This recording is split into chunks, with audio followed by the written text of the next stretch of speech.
Daar is nie plek vir groot mense in die teenwoordigheid van die Here nie. Wie hoekom sê ek dit? Pastoor praat net nou, toe praat hy so oor offers en so aan. En daar kom 'n vrou in by die tempel. En sy kom gooi haar karige bydra, sit sy daarin. En baie kan op haar neersien oor die karigheid van wat sy gegee het. En die ander het uit die oorvloed gekom en hulle het gegee. En hulle het gegee. En hulle het van hulle self gevoel, die Here moet met my tevrede wees, want ek het mos daarom nou baie vir die Here gegee. Maar jy sien, die Here gee nie om vir die groot mense in sy teenwoordigheid nie. Die Here soek nie konings rondom sy tafel nie. Julle het nie gehoor wat ek sê nie. Die Here soek nie konings rondom sy tafel nie. Die Here sê, wie is groter? Die een wat aan die tafel sit, of die een wat bedien? Die een wat aan die tafel sit. Jy skud jou kop so vinnig, suster. Want wie is die grootste? Die een wat bedien word, of die een wat bedien? Jesus sê, ek wat veronderstel is om by die tafel te sit, is die een wat bedien. Ek het gekom om te bedien. Die teenwoordigheid van die Here is dan nie plek vir die, my swart altyd gesê, die vet katte met die dik sterte nie. Ons moet nederig wees in die teenwoordigheid van die Here, want jy sien, ons hoogmoed en 'n ou se trots is baie keer die rede hoekom ons die stem van die Here nie kan hoor nie. En dit weerhou ons van diensbaarheid, dit weerhou ons van nederigheid, dit haal ons van ons knieë af. Ons het vanmôre so baie goed gesing. En nou sê ek, ons kan my huis toe gaan, want my preek is lag gesing. Want jy gaan hoor vanmôre, en ek het vanmôre vir jou 'n woord van die Here.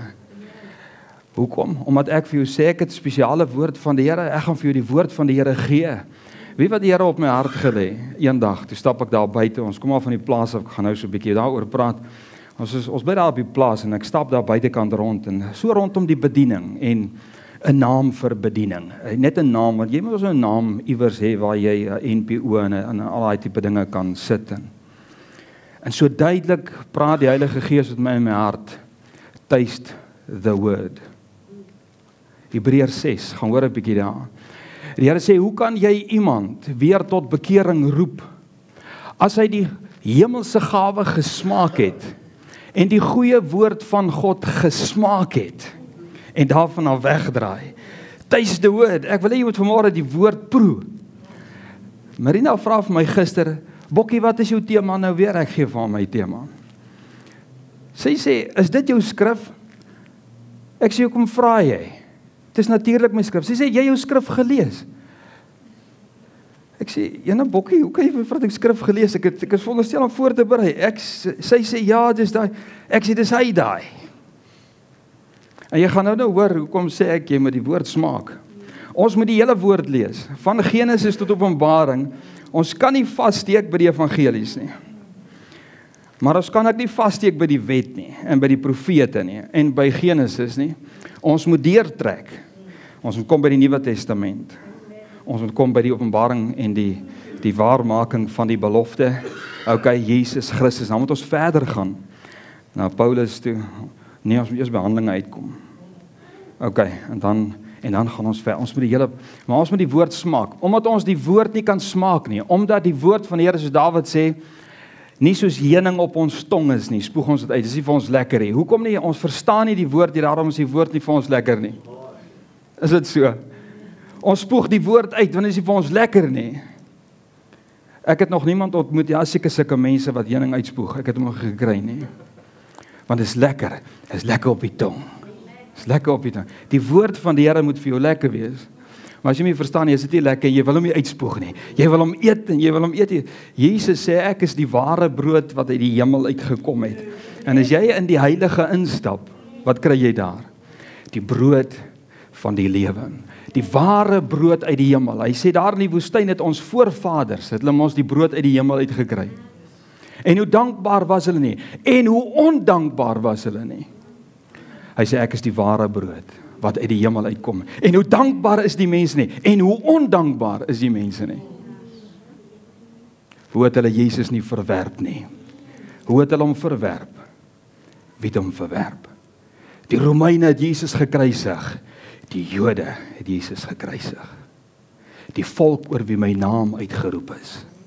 Jerusalem, Jerusalem, hoe het ek gehuil. En ek wou julle bymekaar maak. Julle wou nie. Hoe verwerp julle die ware brood uit die hemel? Nou preek ek alweer 'n ander preek. Ons kom daar uit Brits uit, soos pastoor gesê het, ons kom daar in die Noord-Kaap uit. Ek het gesê ons bly daar in die wynkellers. Die wynkellers het toegemaak. Aan die een kant wil ek sê dank die Here, want op 'n Saterdag het ons baie gesien hoe hulle die papkanne op die lorries laai. Papkan, julle ken 'n papkan? Daar's nie pap in nie. Daar's warm pap op in. Ek het 'n mannetjie gehad, ek het daar 'n erf nog daar langs my broer se erf, het ek 'n erf daarso en ek kom eendag daarso, maar hy is so lief vir sy wyn. En vir die papkan, ek sê vir hom, hoekom drink jy die goed? Hy sê, en ek vra hom, is dit lekker? Hy sê, daar's ene wat lekker is, maar is 'n bietjie duur. Hy sê, die ander wat sleg is, ek drink hom eerder, is 'n bietjie goedkoper. Ek sê, hoe kan jy die sleg ene drink, maar jy los die soet ene, net vir 'n paar, want ek vra hom, wat is die verskil? En dis 'n bietjie. Hy sê, maar die sleg ene maak lekkerder. Ek kom daarvan af en die invloed en die impak van drank en van wyn en alles. En my kinders hou daarvan om Noord-Kaap toe te gaan. Ons bly reg langs die hoofstraat, in die hoofstraat, daar bly ons al ons jare, ek het daar groot geword. En die kinders sê, is vir hulle lekker om Noord-Kaap toe te gaan, want daar hoor hulle hoe hulle vloek in Afrikaans. Want daar so by ons in Brits vloek hulle in Engels en in Tswana en in wat sy ander tale, hulle vloek daar so, maar in Keimoes vloek in Afrikaans, ons kan verstaan wat hulle sê. Dank die Here vir my vrou. Sy doen 'n astronomiese werk. Ons het 'n YouTube kanaal van Annie Meiberg. En sy sê, jy moet jou naam sê, hoe hy lyk. Maar in elk geval, fenominale werk wat my vrou doen. En die funksie en die rol wat sy vervul, om die evangelie van Christus ook uit te kry. Ons 5 dae van die week bedien ons aanlyn kort en kragtig woord. En sy het 'n vroue program, vroue met waagmoed. En hoe die Here sy woord ook versprei op so 'n manier. Maar die werk wat daarin gaan, kom uit daaraan uit. Dank die Here vir daai gawe en daardie talent, soos daai man daar wat met die kamera staan. Elkeen het sy werk, elkeen het sy doel. In die liggaam van Christus. Ons het 3 kinders. My oudste seun, hy het gestudeer vir 'n meelmaker. Hy werk op die oomblik daar in Hammanskraal. Sy passie is van kleins af. Pa, ek soek 'n ketty. As jy by die huis kom, is die ketty in al sy stukke wat hy kan wees. Want hy wil hom anders aan mekaar sit. As jy vir mekaartjie koop, is hy anders.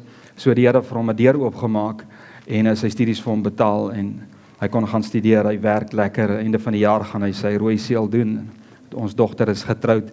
Sy is die middelste ene en skoonseun Leon en Amelia is die dogter. My seun is Zylion. Ons is trots op ons kinders en ons jongste enetjie, sy het nou matriek geskryf einde laas jaar. En ja, sy's nog in die huis. Ons potte was altyd vol kos. Want ons was 5 in die huis. Nou in die week toe maak my dogter, maak sy nou vir ons daar ietsie, maar die ou potjie, as ons so 'n bietjie kos in die pot en so 'n bietjie rys in die pot en sy sê, "Eers die pa nie lank terug nie." Toe het ons die potte vol gemaak en het niks oorgebly nie. Ons huis is ook besig so om uit te loop. En ons bly daar op die plaas, ons het vir lank geboer. Maar ons was nog altyd in die bediening, in die voltydse bediening. Hoe raak jy ontslaaf van jou bediening? Hoe raak jy ontslaaf van jou roeping? Maak nie saak waar jy is nie, die roeping staan. Die roeping wat die Here op jou lewe het staan. Maak nie saak hoe jy gaan hardloop nie, maak nie saak hoe donker dit is. Vanmôre gaan ek met jou gesels oor wanneer dit donker word. 'n Les wat 'n oom my geleer het eendag. Maak nie saak waartoe jy gaan en wat jy doen nie, die roeping sal altyd by jou bly. En praat ek van jou roeping, die Here het jou geroep vir die voltydse bediening? Nee, ek het julle geroep uit die duisternis tot in sy wonderbaarlike lig. Jy's geroep tot die lig. Hoe gee jy jou roeping op? Ek vra jou met trane in my oë. Jy kan nie. As God jou geroep het, moet jy binne jou roeping bly. Dit is geweldig belangrik. En as jy dan 'n roeping binne die vyfvoudige bediening het, soveel te meer. Hoe kan dit nie van dit ontslaa raak nie? En Bokkie, moes ek nog iets gesê? Kan ek maar begin? Ja, pastoor Antonie Letty, baie dankie vir die voorreg dat ons hier kan wees. Dit is 'n groot voorreg. Ek hou van om die woord te bedien, ek hou daarvan om die woord te bestudeer. Die Here het ons geswaai in ons duisternis. Het die Here ons geswaai na die woord toe. Het die Here ons in die woord ingegooi. En ek het gegaan en ek het die woord begin bestudeer en ek het hom begin lees en ek het gevra, Here, as u woord sê, as Paulus vir Timoteus sê, hierdie hele skrif is deur God ingegee. En as Hebreërs sê, hy is 'n tweesnydende swaard, dan wil ek dit weet. En as Dawid kan sê, u woord is soos heuning op my tong, en hy het in die wet gelewe, hoeveel te meer moet dit nie heuning wees op my tong, ek wil dit proe, ek wil dit smaak, ek wil dit beleef, ek wil dit ervaar. En wanneer ek die woord vir jou vanmôre lees, ek wil hê jy moet dit deel maak van jou, moet dit nie laat in jou ore net ingaan nie, ek wil dit in jou hart insink, jy moet dit proe man, jy moet dit proe. Amper sê ek Haman het soos heuning geproe. Wat is die goed wat in die woestyn geval het? Die manna het onder andere soos heuning geproe. Die woord van die Here is soos heuning, en dit is my begeerte om meer en meer daarvan te eet en in te neem, en ek glo, jy gaan dit ook so ervaar. Terwyl ons gepraat het, nadat ons hier gekom het, en pastoor Antonie Letty se gasvryheid, is vir ons so lekker om hier te wees, in die Kaap, die mooie Kaap, soos hy vanmôre is die Kaap nie mooi nie, die Kaap is mooi, het is lekker om hier te wees, het is lekker om by julle te wees, het is lekker om julle gesigte te sien, en ek vertrou die Here vir 'n transformasie in julle lewe. As ek terugkyk, toe ons ingestap het na Lady Smit, by pastoor Antonie Letty in die gemeente daarso, en ek kyk waar ons vandag staan, dan sien ek die Here maak bemoeienis met 'n mens. En as jy nie gegroei het in die afgelope 5 jaar van jou lewe, en 10 jaar, en 20 jaar van jou lewe, en 60 jaar van jou lewe, as jy nie gegroei het, as jy nie 'n ander mens geestelik is, as wat jy daai tyd was nie, het jy jouself en jou God gefaal. Jy moet groei in die Here. Jy moet groei in die Here, daarvoor is die vyfvoudige bediening daar. Daarvoor is die kinders van die Here daar. Daarom het elkene 'n deel aan die liggaam van Christus Jesus, sodat ons kan opgroei in die Here. So vanmôre gaan jy groei. Ek weet dit. Ek glo dit. Want almal van ons sit op een of ander manier, of het op een of ander manier al in duisternis gesit. En vanmôre wil ek met jou gesels wanneer dit donker word. In Keimoes is daar 'n goeie, in die omgewing van 120 eilande. In Keimoes, 120 eilande. En die meeste van hulle word geboer. Of dit nou is vir weiding, of dit is vir wingerd, en of dit is vir katoen, of vir lucern, of boontjies, of wat ook al. Al die eilande word gebruik vir boerdery. Maar hierdie eilande het 'n probleem. Dink mooi daaroor. As daar soveel eilande is en die vloede kom, is al die eilande toe onder die water. So ons kom eendag by 'n oom, terwyl ons daar aan Lady Smit is. Kom ons daar in Keimoes, ons moes vir hom, nee, dit was na Lady Smit. Moes ons vir die oom iets gaan aflewer, toe ek vir my maale gaan kuier het, en hy bly op Brakbos eiland. En baie mooi eiland. Jy ry die grondpad en dan kom jy by 'n staalbrug. Hy het nie reëlings aan die kante nie, dis net 'n beams wat oor die rivier gebou is, tussen die klowe. Dan is daar nou 'n staalplaat bo-oor hierdie beams gesit, en dan ry jy nou bo-oor, daar is sy huis. Dit is prentjie mooi, dis pragtig. Maar al die eilande is maar grootendeels blootgestel aan die vloedwater. Hy sê 1 jaar, want ons praat en sê, jy nou oom, dit is so mooi hier, en dit is so kosbaar. Hy sê, ja, weet jy, ons is maar blootgestel aan die elemente. Hy sê, my seun kom eendag na my toe, want die vloed het gekom. En die vloed is besig om alles weg te vat.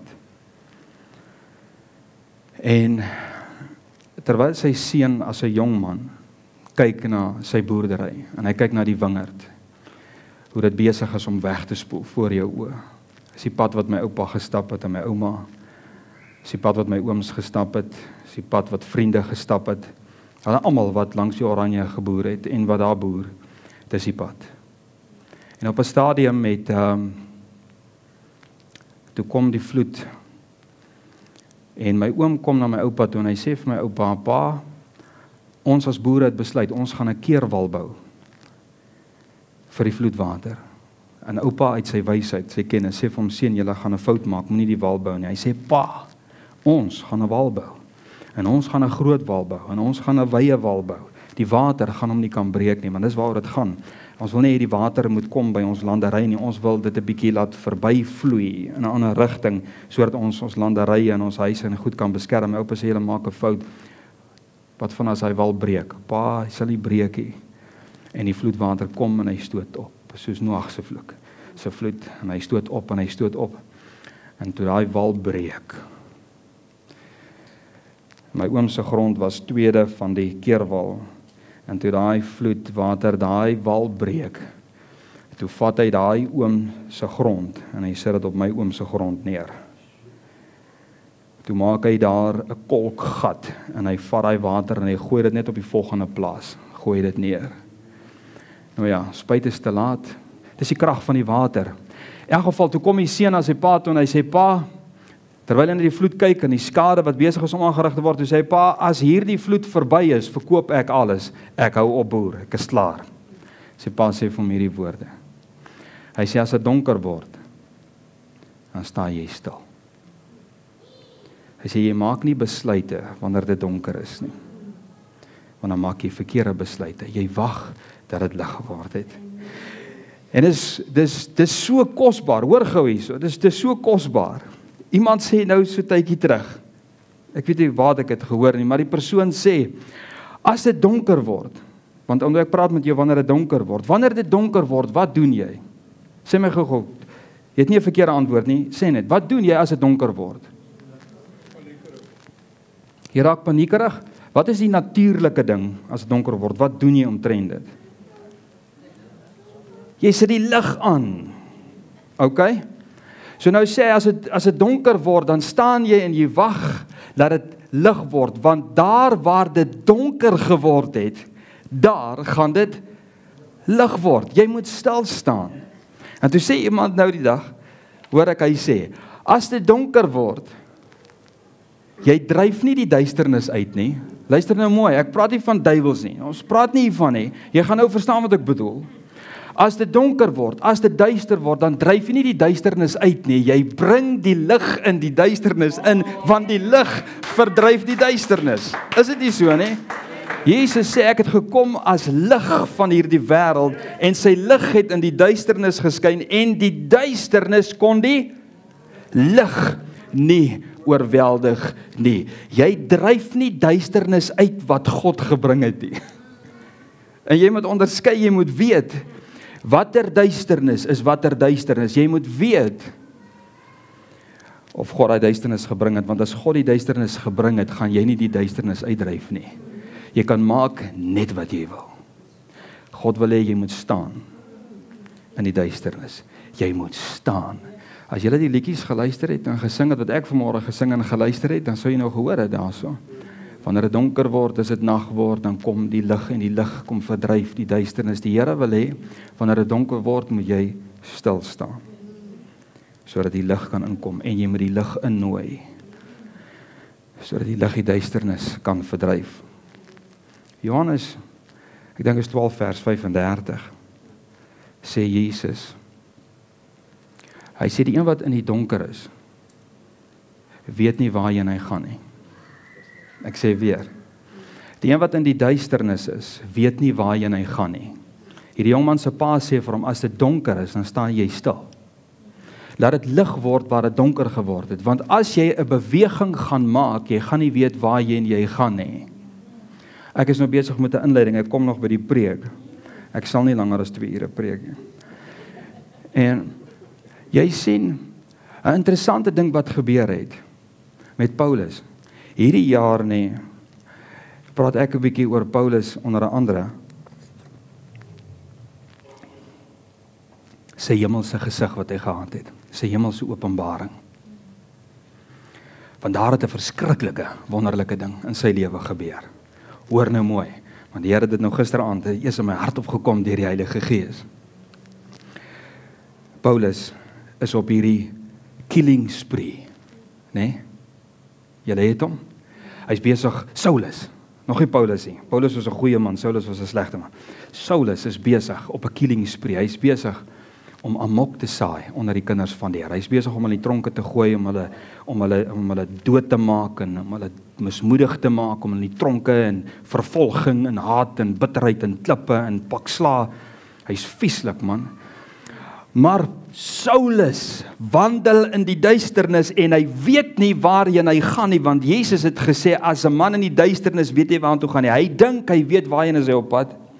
Want die wet sê vir hom, dis wat jy moet doen met die Christene. En die hoëpriesters en die fariseërs en die skrifgeleerdes sê vir hom, jy's op die regte pad, jy weet waarheen jy gaan, maar in God se oë is hy nêrens op pad. Hy weet nie waarheen hy gaan nie. Hy weet nie waarmee hy besig is nie. Die man wat onder die wet sit, wie se oë in sy hart en sy ore blind en stomp is, weet nie waarheen hy gaan nie. Paulus sê vir die Efesiërs, hoor nou mooi. Hy sê ek het 'n gebed vir julle. Efesiërs 1, gaan lees om wat is die gebed? Dat die God en die Vader van ons Here Jesus Christus julle oë sal oopmaak. Dat julle kan sien. As hulle nie nodig gehad het om te sien nie, sou daai gebed nooit nodig gewees het om te gebid te word nie. Maar hulle het nodig om te sien, want Jesus sê, as 'n man in die duisternis, weet hy nie waarheen om te gaan nie. En jy moet weet waarheen jy gaan. Jy moet weet, die duisternis waar jy in sit. Jy moet verstaan waaroor dit gaan. En jy kan net begin beweeg wanneer die lig vir jou aangekom het, wanneer die waarheid gekom het en die openbaringskennis vanaf gekom het. Weet jy, kom ons daar soveel valse leringe en valse leerstellinge in die kerke en buitekant die kerke en bedieninge wat opstaan, profete wat opstaan, apostels wat opstaan, evangeliste wat opstaan. Mense sê altyd, vir my ek is baie negatief. Mense wil nie vir my luister meer as ek praat nie, want die Here het my geroep en gesê daar gaan in die laaste tye gaan daar mense wees wat al hierdie valse leerstellinge gaan versprei. En hulle gaan vir hulle predikante by mekaar maak, wat in die gehoor gestreel wil wees. So 'n mens moet praat teen hierdie goeters. Daar is soveel valse leerstellinge, want daar het nie openbaring gekom nie, van die Here nie. Hulle wandel in die duisternis, hulle weet nie waarheen hulle gaan nie, hulle weet nie waarmee hulle besig is nie. Ons dien die Here, ons dien die Here. Soos wat al die ander die Here gedien het met hulle geld. En toe kom hierdie vrou, en toe sê Jesus, hoekom is sy groter, en hoekom het sy meer gegee as almal van julle? En Jesus sê, weet julle hoekom? Want sy het haar alles gegee. Dis waaraan die Here belangstel. Maar dis nie wat die wet vra nie. En, okay. Ek is nog by Paulus ontmoeting met die Here. En Saul is besig om in die duisternis voort te stoom op sy perd met sy manskappe. Dink die trots van hierdie man. Hy is 'n ywerhaar vir die wet, soos wat hy sê. Hy hardloop met sy perd, hy's trots. Vandag gaan ons die heidene uitroei onder die manne en die vroue van God, onder die Jode. Ons moet hulle kry. Ons verstaan die wet, ons verstaan die krag van die wet. En ons gaan hulle vandag kry. En die Here sit die hemelse lig aan en sit Saulus se lig af. Dis wat ek gisteraand gehoor het. Die Here sit sy lig aan en hy sit Saulus se lig af. En daar is Saul in die duisternis. Saulus sit in duisternis. Fisies sit hy in duisternis, want toe die Here se lig aankom, toe gaan Saulus se lig af. Want jy sien, die Here wil hê Saulus moet weergebore word. Hy moet tot wedergeboorte kom, sy geestelike oë moet oopgaan. Hy moet die gees van God ontvang, waarmee hy toe nou vervul is.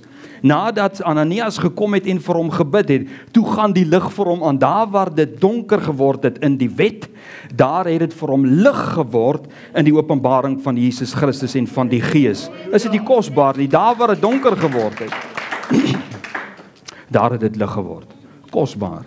En ek sê vir pastoor Gerry, wat vir my kosbaar is, want ek vra die vraag, hoekom was Saulus, hoekom was hy so 'n magtige Paulus gewees? Hoekom? Want hy het die wet, het hy verstaan, hy het dit geken. En op grond van wat hy geken het, het die Here vir hom dit openbaar gemaak. Wat moet die Here vir jou openbaar maak as 'n ou nie eers die woord ken nie? Hoe gaan jy die woord smaak? Hoe gaan jy die woord smaak? Hoe gaan dit vir jou lekker wees?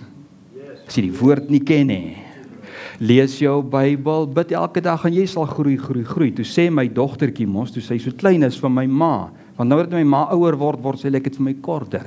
Dit lyk vir my ouma, bid nie meer so lekker. En sy lees nie meer so lekker haar Bybel nie, want sy krimp nou. Sy moet groot word. Maar ons dink is sondagskoolliedjies, alright?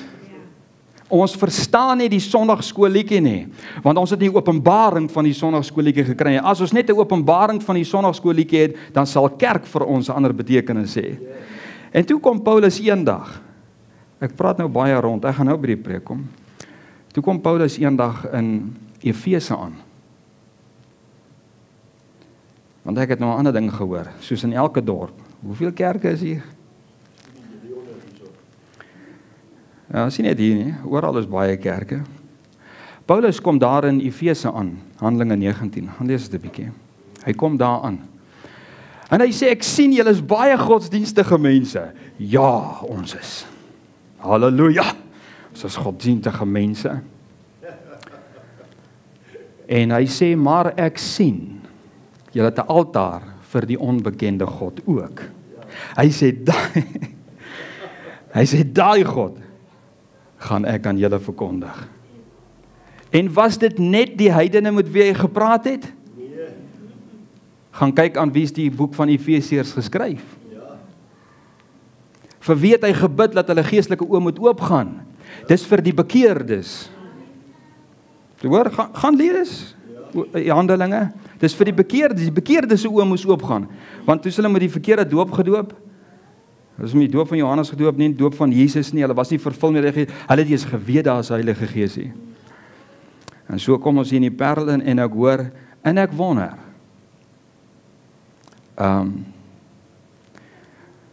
of God nie ook maar 'n onbekende God geword het.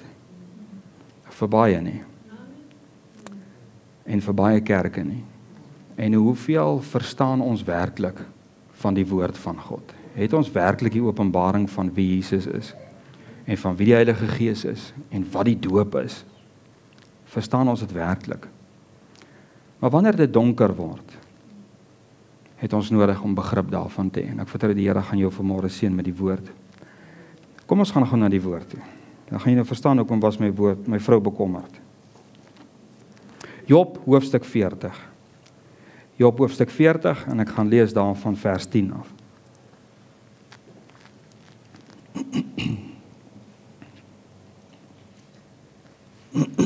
Verskoon tog. Job hoofstuk 40 vers 10. Vir die wat nie weet nie, dit is in die Ou Testament. Dit is so stil.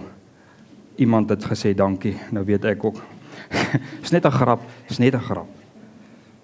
Job hoofstuk 40 vers 10. As daar 'n man was wat duisternis verstaan het, en as ek met jou praat vandag oor duisternis, dan praat ek nie oor Eskom nie. Jy kan Eskom probeer uitdryf, jy gaan nie. Die Here wil ons ook maar iets leer om Eskom af te sit, want hy het Saulus se ligte afgesit sodat hy hom iets kon leer. So kom ons vra, wat wil die Here ons vanmôre leer? Job 40 vers 10. En ek sê weer vir jou, jy moet die woord smaak vanmôre, anders gaan jy dit nie verstaan nie. En ek gaan vir jou verduidelik, dan gaan jy dit mooi verstaan. Hy sê, kyk, as jy in die Engels is, ek weet nie waar is dit, watter vers, ek dink is dalk nog op so 4 verse aan, maar hy begin so, hy sê, kyk, daar is die seekoei wat ek gemaak het. Julle weet hoe lyk 'n seekoei? Hy eet die vleis nie, hy is oorgewig. Hy sê, kyk, daar is die seekoei wat ek gemaak het, saam met jou. Die Here is besig om met Job te praat, né? Kyk, daar is die seekoei wat ek gemaak het, saam met jou. Vergeet nou van die Genesis skepping verhaal. Wanneer het die Here nou, nee, die Here het mos nou eintlik die seekoei voor, vergeet daarvan, kry die gedagte, soos die Here die seekoei gemaak het, so het die Here jou ook gemaak, Job. Ek wil hê jy moet dit hoor, Job. Ek het die seekoei gemaak, ek het jou ook gemaak. Goed, vers 11. Kyk tog, sy krag is in sy kruis en sy sterkte in die spiere van sy buik. Hy hou sy stert reguit soos 'n seder. Die seënings van sy duie is in mekaar gevleg. En weet wat is interessant? Van die diere wat beskryf word in Job, sien ons nie meer vandag nie, want die seekoei waarvan hy praat is nie die seekoei wat ek ken nie. So hierdie is oertydse diere. Hier moet een of ander dinosaur of iets wees. Nou krap ek in iemand se wetenskap. En sê nee, ons gaan nie daar nie, ons bly by die Bybel. Maar ek sê net vir jou, lees 'n bietjie aan. Jy gaan daar oor die krokodil ook lees. Dis nie 'n krokodil daai nie, hy lyk 'n bietjie anders. Vers 12, hy hou sy stert reguit. Okay, daar vers 13, hy sê sy gebeente is pype van koper, sy bene so stawe van yster, hy sterk, nee. Vers 14, hy is die eersteling van die wee van God, met ander woorde, God het hom aan die begin gemaak, soos hy die mens gemaak het aan die begin. Hy wat hom gemaak het hom sy swaard verskaf. Goed. Vers 15, want die berge lewer vir hom voer en al die wilde diere van die veld speel daar. Hy sê onder die lotusbome lê hy in 'n skuilplek van riete en moeras. Lotusbome, kyk hierdie knaap het vrede, want hy weet niemand gaan hom aanvat nie, want niemand vat mos nou 'n seekoei aan vir niks nie. So hy lê in vrede. Hy sê onder die lotusbome lê hy in 'n skuilplek van riete en moeras. Lotusbome oordek hom as hy skaduwee, die rivierwilgers omring hom. As die rivier swel, hy word nie verskrik nie. Hy voel gerus, ook al bruis 'n Jordaan teen sy mond. Nommer 1. Die Here het jou gemaak, soos wat hy die seekoei gemaak het. Nommer 1. Ek wil hê jy moet hoor, want ek het vir jou 'n boodskap. Die Here het jou gemaak, soos wat hy die seekoei gemaak het. So, haal die seekoei hierdie prentjie uit. Die Here het jou gemaak. Nommer 2, wat sê, daai selfde vers in vers 10, saam met jou het hy jou gemaak. Gras eet hy soos 'n bees. Die Here versorg hom. Vergeet van die gras. Die Here versorg hom. Die Here het hom gemaak. Die Here versorg hom. Nommer 3, nou gaan jy daarso na vers 14 toe. Hy is die eersteling van die wee van God. Hy, God wat hom gemaak het hom sy swaard verskaf. God het hom die vermoë gegee en die wapens gegee om wat ook al hierdie seekoei bedreig, om te kan beklei daarteen. Hy het hom sy wapens gegee om as oorwinnaar te tree en om die vermoë gegee om as oorwinnaar te kan lewe. En die 4de gedagte, hy lê daar onder die lotusbome, soos Psalm 23.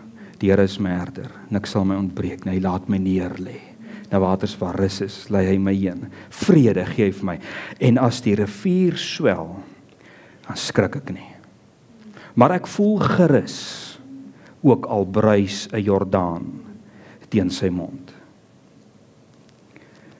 En wanneer dit donker word in jou lewe, wil ek hê, moet jy dit verstaan.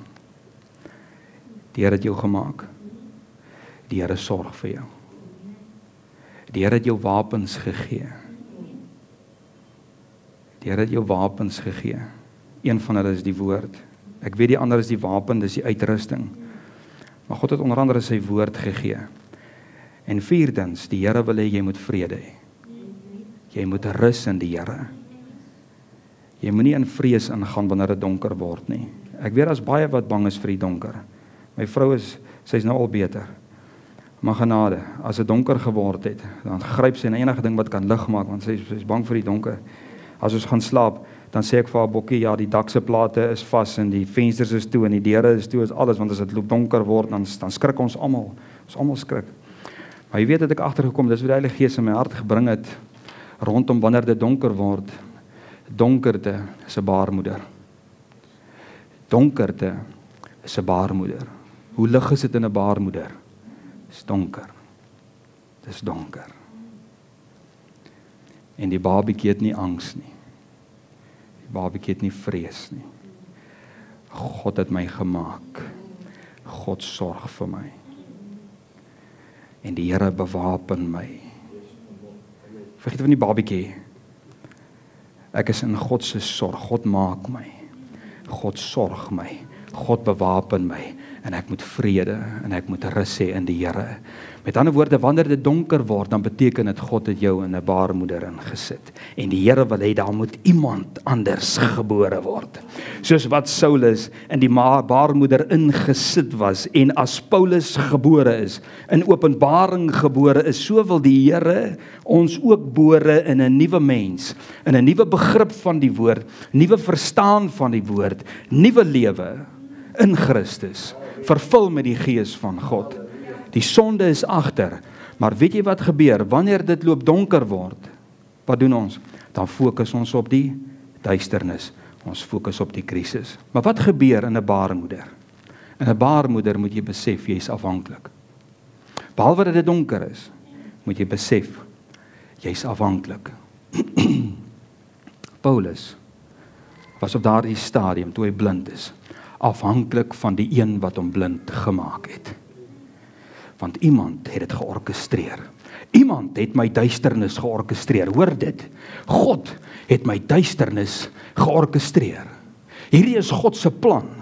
God het dit georkestreer. En God het my weggevat van alles en almal van wie en van wat ek afhanklik is. En my absoluut van hom afhanklik gemaak. Soos die naalstring die baba aan sy moeder, aan sy skepper koppel.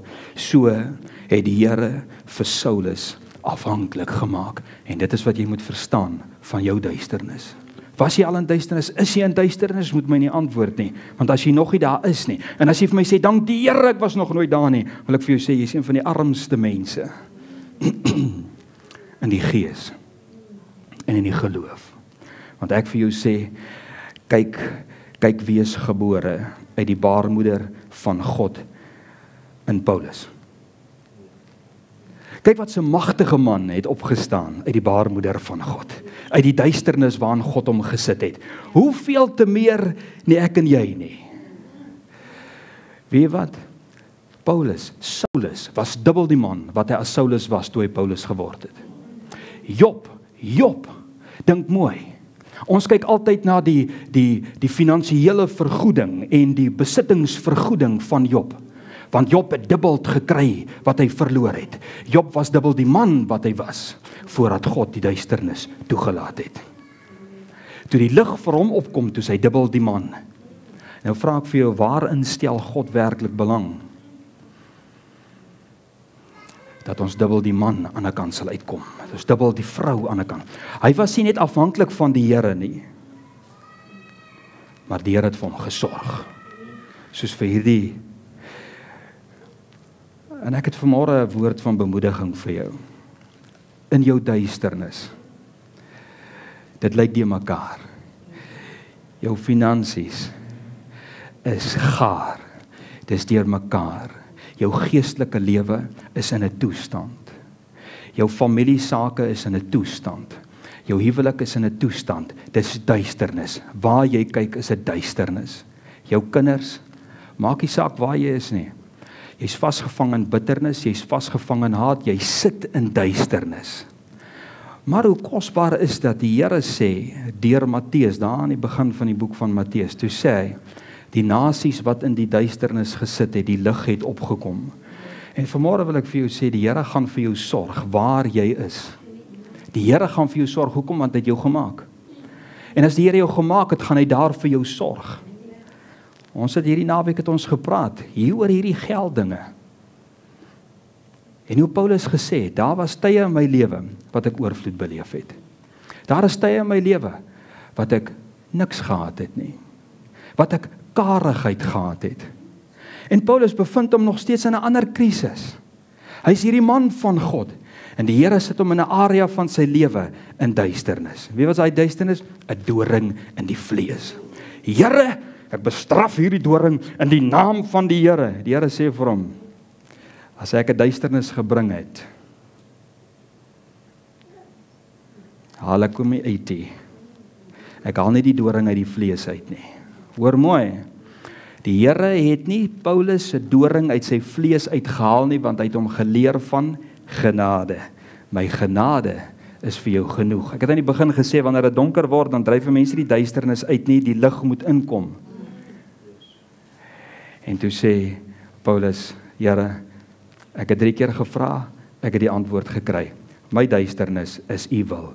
So hier in hierdie area sal ek bly. Hier gaan ek beter uitstap as wat ek hier ingestap het. Met my doring of sonder my doring. Ons wil nie dit hoor nie. Ons wil nie dit hoor nie. Daar is sommige duisternisse wat weggaan. En daar is sommige duisternis wat bly. Die lig het net gekom. Die lig het vir jou aangekom. Wie hoe maklik word 'n ou se duisternis. Ons het gesing vanmôre, wat ons kan juig en jubel, ten spyte van, en binne die duisternis.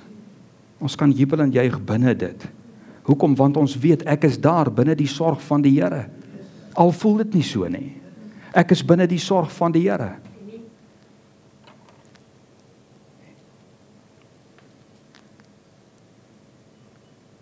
En wanneer ek in die baarmoeder is, 2 dinge, 3 dinge.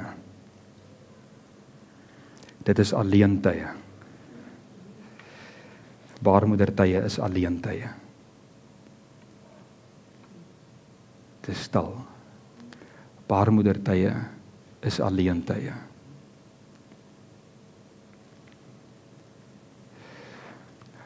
Die Here vat vir Paulus, vir Saulus, nadat hy sy ligte afgesit het, en die openbaring vir hom gekom het deur gebed en deur die Heilige Gees, toe vat die Here hom Arabië toe. Lees Galasiërs. Die Here vat hom Arabië toe. Hy vat hom weg een kant toe. Donker tye is baarmoedertye. Daar is jy afhanklik van die Here. Daar sorg die Here vir jou. Maar jy moet verstaan, dis alleentye. Al is daar baie mense rondom jou, die Here wil hê jy moet daardeur gaan. Jy moet daardeur gaan.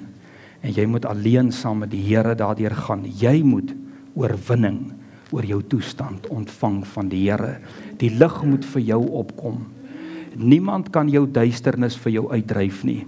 Niemand kan jou doring vir jou uithaal nie. Niemand kan namens jou hoor nie. Hoor mooi wat dit frustreer my wanneer mense stroom na die profetiese bediening toe.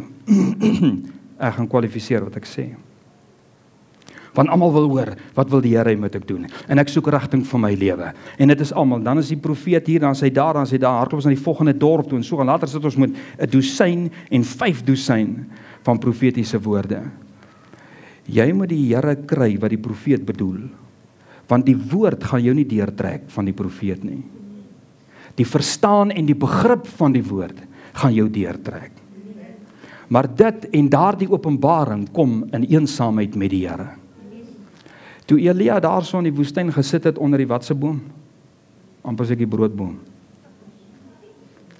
hy daar in die woestyn gaan sit, nadat hy nou, ekskuus pastoor, die besembos, hy het nou net, het die Here vir hom magtig gebruik, hy het nou net vals profete geslag, laat dit bloedrivier geword het, gaan lees 'n bietjie, toe gaan sit hy daar so, wie?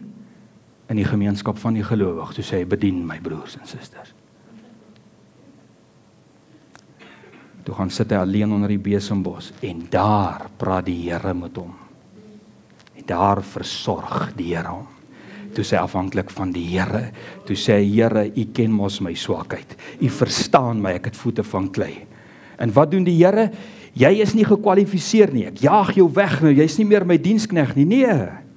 Die Here sê vir hom, maar nou wil ek hê, nou stap jy 40 dae. Ek wil hê jy moet eet en jy moet drink, jy moet jouself versterk. Ek wil hê nou moet jy alleen stap saam met my, daar na die berg toe. Ek wil met jou praat. En daar, toe kry hy weer 'n opdrag van die Here. Toe hoor hy weer die stem van die Here duidelik en hy kom binne sy bediening, binne sy roeping kom hy terug. En hy kom stel 'n ander profeet aan en al die ander dinge wat hy gedoen het. Dank die Here. Dis 'n alleenpad om te stap. Toe Job gesit het, daar so op die ashoop, wie was saam met hom daar? Al die kritikuste. Almal van hulle. Al die kerkmense. Wat het die kerkmense gedoen? Jy's verkeerd, broer. Dis jou sonde wat hierdie duisternis oor jou gebring het. Dis jou sonde. Dis jou sonde. Jy moet bely voor die Here. En Job staan, my maat, soos daai seekoei. En daai waters kom. Het hy getwyfel in die Here? Ja. Hy het ook gevra hoekom. Nie voor sy vriende nie. Maar hy het ook gevra hoekom. Hy kon ook nie verstaan het nie. Hoekom alles van hom al weggeneem is nie. Maar hy het geweet wie hy dien. En hy het geweet wie hy ken. En hy het geweet, dis nie sy God wat dit besig is om te doen nie. Maar hy weet, God het dit toegelaat. Is kosbaar. Wie kan weet? Maar hy het alleen gesit op sy ashoop. Hy het alleen gesit. Want die wat rondom hom was, het hom nie gehelp nie. Hy was alleen voor die Here. Moenie bang wees vir alleenheid, wanneer jy deur jou krisis gaan nie. Ek weet, 'n mens het hulp nodig, 'n mens het ondersteuning nodig, maar moenie bang wees om alleen te wees nie. Moenie bang wees om na die Here toe te gaan, en te sê, Here, U is my bron, Here, ek is van U afhanklik, Here, sorg vir my. Nooit, sê Dawid, het ek die regverdige ooit gesien, brood gebrek ly nie, nooit nie. Die Here sal vir jou sorg, maar die Here soek jou alleen. Die Here soek jou alleen. Die Here het nie daar by die 5,000 wat gekom kos soek het, in die 10,000 en die 15,000 ingetrek na sy binnekant toe nie. Hy het hulle so enkel, dat hy hierdie apostels en disippels een kant toe getrek, hy het hulle alleen gevat, en dat hy met hulle gaan deel. Want jy weet, die Here wil hê, daar moet iets groei, jy moet verander, jy moet groei in die Here. Dis wat binne 'n baarmoeder gebeur, jy moet groei. Ek het net nou gesê in die begin, hoe lyk jy na 5 en 10 jaar? Is jy nog dieselfde mens? Is jou begrip van die woord dieselfde, die begrip van die Heilige Gees dieselfde, jou begrip van die woord, is jou begrip van die lewe nog dieselfde, jy begrip van jou vrou, is dit nog dieselfde, van jou man, van kinders grootmaak, van jou baas, wat so sleg met jou werk, is jou begrip nog dieselfde, wil jy hom nog steeds doodskiet en doodslaan, en in die borrelkop steek, soos wat ons aan ons baie keer gesien het.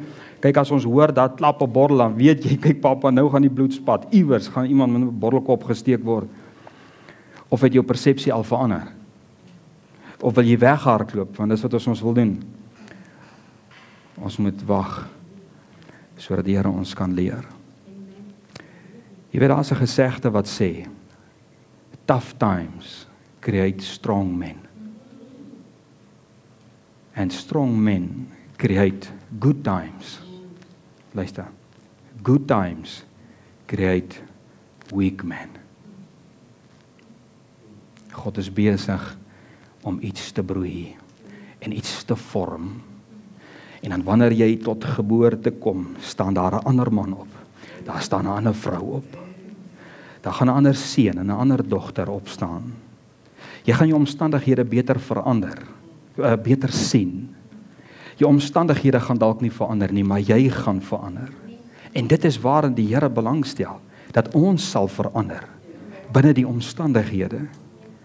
Want die Here is besig met 'n groeiproses. Hoekom het die Here van Nikodemus gesê, as jy nie weergebore word nie, gaan jy nie verstaan nie, jy gaan nie begrip hê nie, jy gaan nie die lewe van die Gees in kan wandel nie, jy gaan nie die dinge van God kan verstaan nie, daar moet 'n geboorte plaasvind, daar moet 'n afhanklikheid van God kom, 'n sorg van God kom, daar moet 'n groeiproses van die Here. Dit is wat daar moet gebeur, jy moet alleen wees met die Here. Dit is hoekom hy in die duisternis van die dag na die Here toe gekom het, toe dit donker was, toe kom praat hy met die Here, hy was op die regte plek, en wie wat toe hy alleen by die Here is, toe kry hy die regte boodskap, want onthou, hy was altyd in die gemeenskap van daardie gelowiges van die wet, hy was deur hulle geïndoktrineer, verstaan jy, hulle was altyd 'n klomp mense daar, maar toe gaan hy alleen na Jesus toe, en in sy alleenheid, toe kom die waarheid, en toe, as hy dit kon toepas, en dit kon begryp het, dan vind daar wedergeboorte plaas, en dan het daar 'n nuwe Nikodemus opgestaan.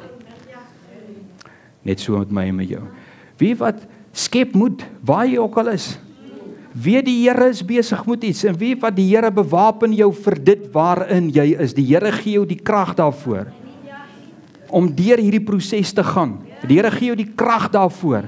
En al voel jy die Jordaan druis teen jou mond, Daai fors is teen jou, jy voel die teenstand, jy gaan slaap vanaand, as ek met jou praat vanaand van duisternis, ek praat nie mondkennis met jou nie, ek sê vir jou, ek verstaan waaroor duisternis gaan, ek verstaan wat afhanklikheid van God gaan, ek verstaan wat lek is, ek verstaan wat dit is om nie te hê wat jy, ek verstaan van verloor, ek het begrip, ek weet waar jy sit, ek verstaan waar jy sit.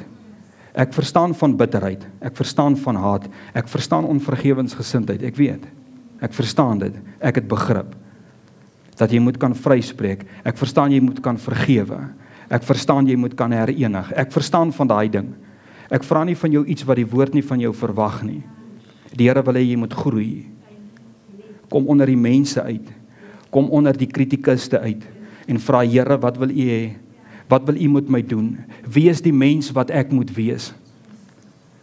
Paulus het dit nie by Ananias gehoor nie. Paulus het nie eers by die ander apostels gehoor wat hy moet doen nie, broer. Hy het dit in Arabië gaan hoor. In die woestyn het hy dit gaan hoor. Hy het nie eers na die manne en die vroue van God toe gegaan nie. Ek het vir my vrou gesê, in hierdie tyd van ons lewe, wat ons in hierdie geweldige krisis was, waar is die manne wat moet inspreek in my lewe? Waar is my ondersteuning? Want dit is my persepsie gewees. En ek gaan deur hierdie proses en ek sê, Here, waar? Hoekom? Maar in die alleenheid het die Here 'n man en 'n vrou en 3 kinders afhanklik van hom gemaak. Hulle gesorg en hulle laat opgroei in hom. En daar's nuwe mense gebore. Ek het op 'n stadium 'n vriend, hy gaan ook deur moeilike omstandighede. Toe sê ek van wie wat ek het eendag, het ek al buitekant rondgeloop. Toe gaan dit taf. En ek weet nie wat nie. En ek weet nie watter kant toe nie. En die lig wil nie kom nie. En die goed ry uit my werf uit.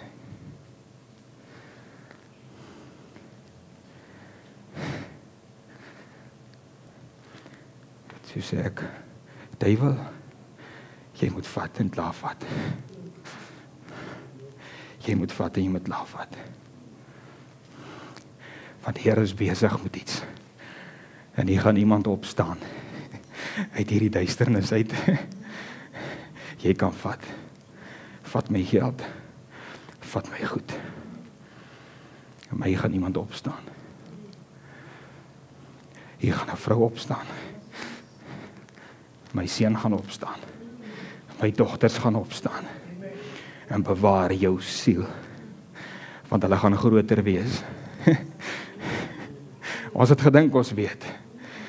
Maar toe die Here klaar is met Paulus, toe verstaan hy. Maar toe weer die duiwel ook. Toe verstaan hy.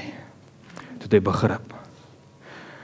Want toe is Paulus dubbel die grootte wat hy was. Toe is Job dubbel die grootte wat hy was. Toe is Moses dubbel die grootte wat hy was. Toe is Abraham groter as wat hy was.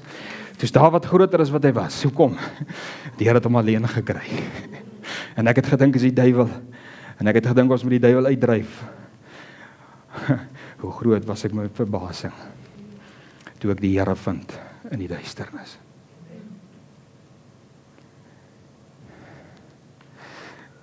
Is die Here nie wonderlik nie?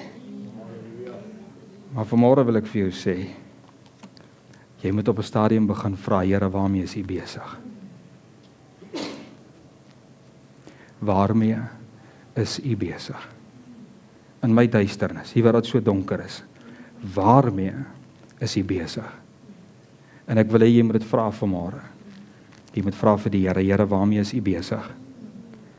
Want uit die openbaring van daardie vraag gaan jy jou omstandighede verstaan en gaan jy die krag kry om daardeur te gaan. Ek het jou vanmôre gee ek vir jou sleutels en ek hoop jy het dit ter harte geneem. Maar jy moet vra, Here, wat wil U hê moet ek doen? Wat wil U met my doen? Jy gaan dalk nie die eindproduk verstaan nie, maar jy moet die vraag vra en ek het 'n antwoord vir jou. Ek het 'n paar goedjies wat ek vir jou wil sê waarmee die Here besig is. En ek wil jy moet gou daarso blaai na Jakobus 1.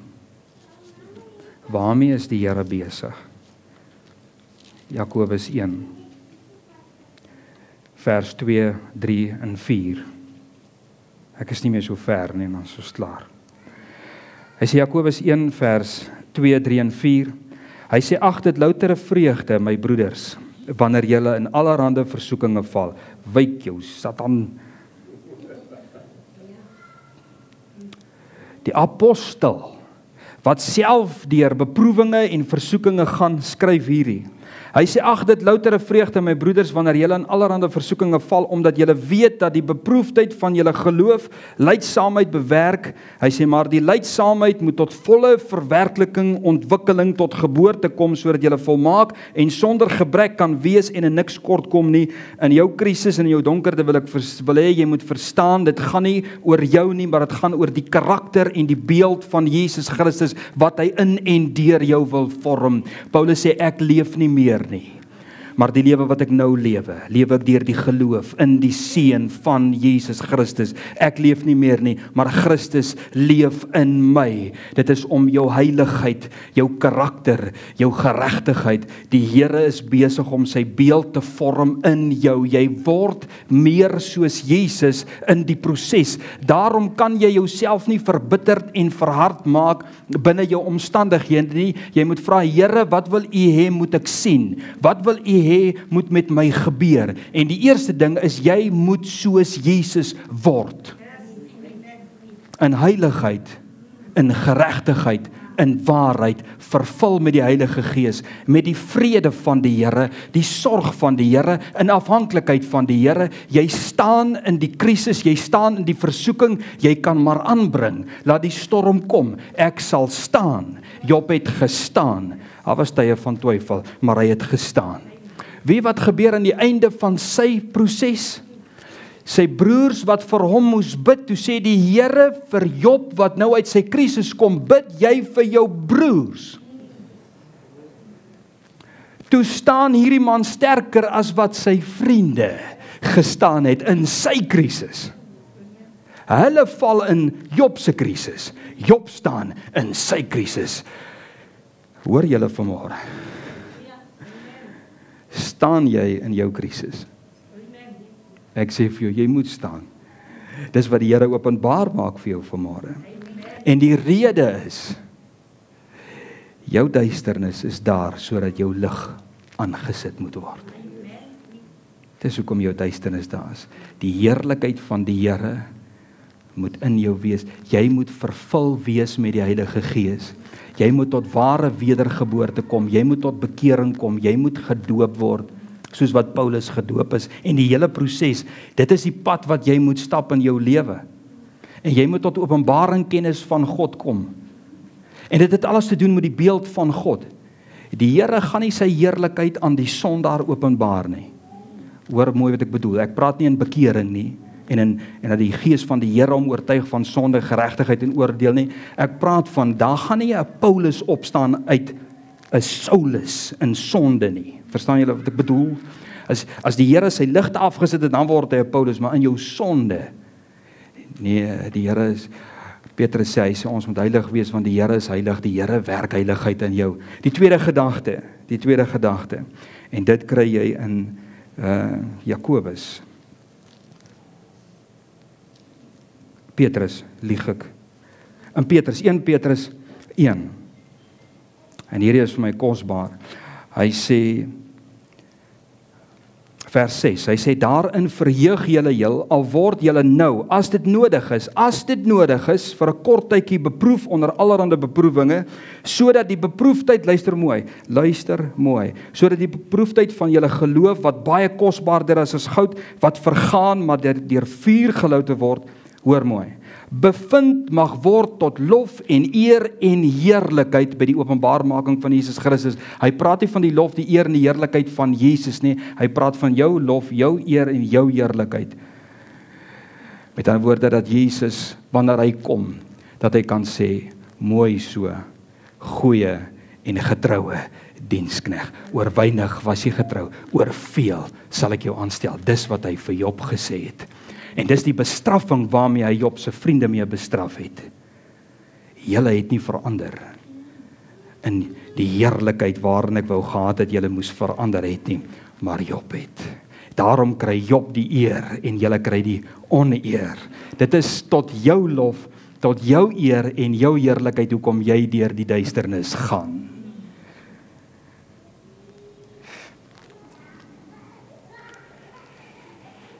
En dan sê Job 42, ek dink nie as ek gaan daarna toe blaai nie, Job 42 vers 1 tot 6, maar hierdie is vir my kosbaar, dis vir my so kosbaar.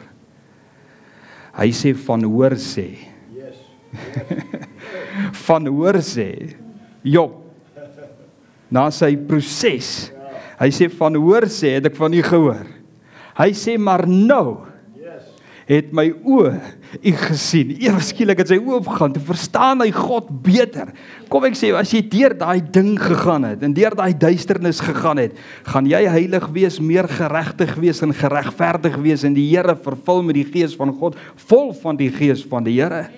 Jy gaan tot lof, eer en heerlikheid wees in die aangesig van die Here, al verag die mense jou, soos wat hulle die apostels verag het, dit maak nie saak nie, maar in die God se oë, tot lof, eer en heerlikheid in Jesus Christus. Maar, jou oë gaan oopstaan en jy gaan God verstaan. Jy gaan hom sien, jy gaan hom ken, en alles wat almal jou altyd probeer leer het, gaan ewe skielik vir jou sin maak. Dit waaroor die pastoor gevas en gebid het al die jare, gaan vir jou waarheid word. Ek het ewe skielik begrip, is dit wat die pastoor altyd bedoel het? Is dit wat Job altyd bedoel het? My Here, nooit geweet nie. Ek het dit nooit geweet nie, want my oë was nie oop nie, want ek het nie deur die duisternis gegaan nie. Job se openbaring het gekom na sy duisternis, na sy alleen wees, na sy verwerping, nadat hy sy kinders, sy vrou se ondersteuning, sy vriende, alles verloor het, toe gaan sy oë eers oop. Dank die Here vir ons duisternisse. Jy moet jou duisternis anders sien.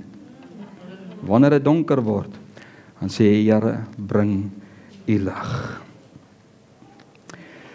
En nou, hiermee gaan ek gou afsluit. Daar's 2 gedagtes vinnig wat ek met jou deel. Ek weet nie hoe lank ek nou al preek nie, want ek weet nie wanneer ek begin nie.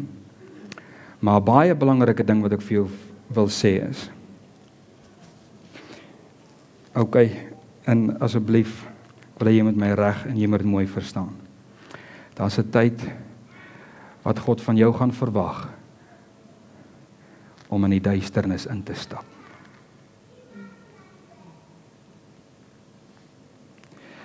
Daar gaan 'n tyd kom in jou lewe, hoor mooi wat ek sê, wat die Here van jou gaan verwag om in duisternis in te stap. Dis jou stap van geloof. Paulus sê in Filippense, hy sê, moenie worry nie, hy sê ek het alles as drek beskou. Ek het alles prys gegee om Jesus Christus, my Here, te ken en om hom as wins te verkry. Abraham se magtige getuie, hoor mooi, het gekom omdat hy in die duisternis ingestap het, in die pad van geloof ingestap het. Hy het die Here het nie vir Abraham in duisternis ingesit nie. Hy het met al sy besittings gegaan, alles, maar die Here wou gehad dat hy moes 'n tree geneem het. Job was in duisternis ingesit, verstaan jy? Paulus was in duisternis ingesit. Jy kry die begrip? Maar daar was manne van wie die Here gevra dat hulle in duisternis moet instap, dat hulle 'n stap van geloof moet neem. En Abraham het die stap van geloof geneem, en hy word die vader van die geloof genoem. Hoekom? Want hy het in dit ingestap. Jy sien, dit vra iets van jou. Paulus sê, die Here het my daar in die duisternis ingesit, maar daar was 'n keuse wat ek moes gemaak het. Ek moes in daai duisternis ingeklim het. Ek moes dit geaanvaar het. En hy sê, ek het dit prys gegee. Ek gaan kyk na die lys. Hy sê, ek het alles in my lewe het ek prys gegee om Christus Jesus as wins te verkry. Dis 'n prysgee proses. Ons wil nie van ons godsdiens ontslaa raak byvoorbeeld nie. Ons wil nie van ons sonde ontslaa raak nie. Ons wil nie van ons haat ontslaa raak nie. Ons wil nie van ons bitterheid ontslaa raak nie. Ek wil nie hê dat my besittings moet van my af weggeneem word nie. Ek wil nie my sekuriteit verloor nie. Ek wil nie. Maar ongelukkig lê die openbaring van Jesus Christus aan die ander kant van dit wat ek prys gee. Dit is die kwessie van die kruis. As jy nie jou kruis opneem nie, is jy my nie werd nie, sê Jesus Christus. Jesus Christus is eers aan die ander kant van dit wat jy prys gee. Jy moet in die duisternis instap. Want die duisternis wat vir jou duister is die lig van Christus, is die openbaring van Christus en die bekendmaking van Christus. En ek sluit af. Wat sê Psalm Psalm 91? Julle almal ken dit.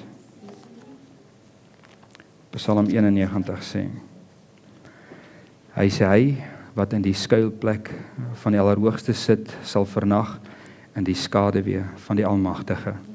Of jy dit verstaan en of jy dit nie verstaan nie, jy's veilig in jou duisternis. Jy's veilig in jou donker tyd. Jy voel blootgestel, soos ek blootgestel was. En blootgestel voel nog baie dae, want jy's besig om alles te verloor. Jy's besig om alles al hoe meer te begin prys gee, en jy voel blootgestel. Jy voel soos 'n target. Jy voel asof jy voëlvry verklaar is. Maar die Here wil hê dat jy binne in jou duisternis, binne in jou krisis, sal weet, jy's veilig, want jy's in sy hand. Jy's nie blootgestel nie. Jy's nie in die hand van die Satan nie. Jy's in die hand van die Here. En die Here sorg vir jou. Die Here sorg vir jou. Jy is veilig in die hand van die Here. En ek sal tot die Here sê, en ek sal tot die Here sê, jy moet dit sê, my toevlug, my bergvesting, my God op wie ek vertrou.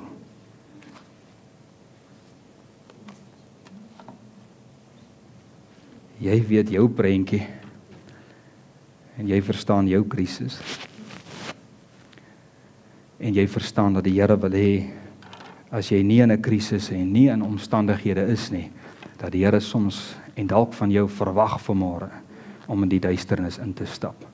Want aan die ander kant van die duisternis lê die openbaring van Jesus Christus. So ek wil vanmôre, wil ek vir julle almal bid. En ek gaan die Here vertrou om in hierdie pad waar jy is, met jou te ontmoet. En dat ek nou vanmôre vir jou sê, hierdie is 'n saak wat jy nie moet ligtelik opneem nie. Want as jy vir die Here sou sê, Here, hier is ek. Maak met my soos wat U wil. Want die Here het gesê, soos die klei in die hand van die pottebakker, so is jy in my hand. En wanneer jy vir die Here sê, Here, hier is ek, gee jy vir die Here die geleentheid om jou te verander na sy beeld en na sy gelykenis, heel eerste. Hy gaan jou leer hoe om afhanklik te wees van hom. Hy gaan jou leer en vir jou wys, ek sorg vir jou. Hy gaan vir jou wys, jy's veilig by hom. 'n Veiligheid wat 'n bank en 'n besigheid en mense jou nie kan gee nie. 'n Troos wat die Here jou kan gee, wat niemand anders jou kan gee nie. So ek gaan jou vanmôre, as jy in daai krisis is, gaan vir jou bid. As jy vanmôre sê, Here, ek is gemaklik waar ek is, maar U beeld en U heerlikheid is vir my belangrik. Ek gaan vir jou ook bid. Kom ons staan saam.